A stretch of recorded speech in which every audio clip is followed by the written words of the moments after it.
Karnataka high court ने जुमेरात को साबिक वज़ीर आला BS येडियुरप्पा के खिलाफ बच्चों को जिनसी ज़्यादती से तहफ़्फ़ुज़ एक्ट के तहत दर्ज मुकदमे को खारिज करने की दरख्वास्त मुस्तरद कर दी है।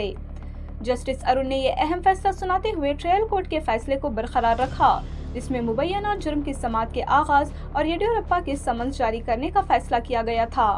ताहम जस्टिस अरुण ने यह हिदायत दी कि येडियुरप्पा की ज़ाती हाज़िरी सिर्फ इस सूरत में लाजमी होगी जब अदालत इसे ज़रूरी समझे। जज ने मजीद वाज़े किया कि येडियुरप्पा की जानिब से हाज़िरी में छूट की दरख्वास्त कबूल की जाएगी और वो ट्रायल कोर्ट से डिस्चार्ज के लिए भी दरख्वास्त दे सकते हैं। बताया गया है कि शिकायत कुनिंदा की वालिदा के मुताबिक येडियुरप्पा ने फरवरी 2024 में बेंगलुरु में अपनी रिहाइशगाह पर इनकी 17 साला बेटी के साथ मुबैना तौर पर जिनसी ज़्यादती की। सदाशिव नगर पुलिस ने 14 मार्च 2025 को वालिदा की शिकायत पर मुकदमा दर्ज किया। बाद अज़ां ये केस मज़ीद तहक़ीक़ात के लिए क्रिमिनल इन्वेस्टिगेशन डिपार्टमेंट को भेजा गया, जिसने FIR दोबारा दर्ज की और बाद में साबिक़ वज़ीर आला के खिलाफ चार्जशीट फाइल की। सीनियर वकील CV नागेश ने येडियुरप्पा की नुमाइंदगी करते हुए कहा, ये केस सियासी तौर पर हिदायत शुदा है और शिकायत गैर मोतबर है।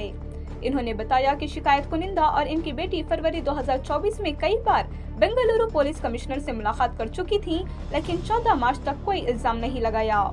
नागेश ने मजीद कहा कि मुबैना वाक़ये के बाद मौजूद गवाहों ने कहा कि मुलाकात के दौरान कुछ गैर मुनासिब नहीं हुआ। इस बुनियाद पर इन्होंने शिकायत की कानूनी हैसियत पर एतराज़ किया। दूसरी जानिब special public prosecutor professor Ravi Verma Kumar ने कहा कि स्पेशल कोर्ट ने तमाम शवाहिद को बगौर देखने के बाद समाअत का आगाज़ किया और मुतासिरा की बयानदही को मुनासिब तरीके से परखा गया। वाज़ेह रहे कि 7 फरवरी को हाई कोर्ट ने ट्रायल कोर्ट के पहले हुक्म को मुअत्तल किया था, लेकिन तहक़ीक़ात और हतमी रिपोर्ट की कानूनी हैसियत बरकरार रखी गई थी। बाद अज़ां स्पेशल कोर्ट ने 28 फरवरी को नया हुक्म जारी किया था, जो हाई कोर्ट ने जुमेरात के हतमी फैसले तक मुलतवी किया था।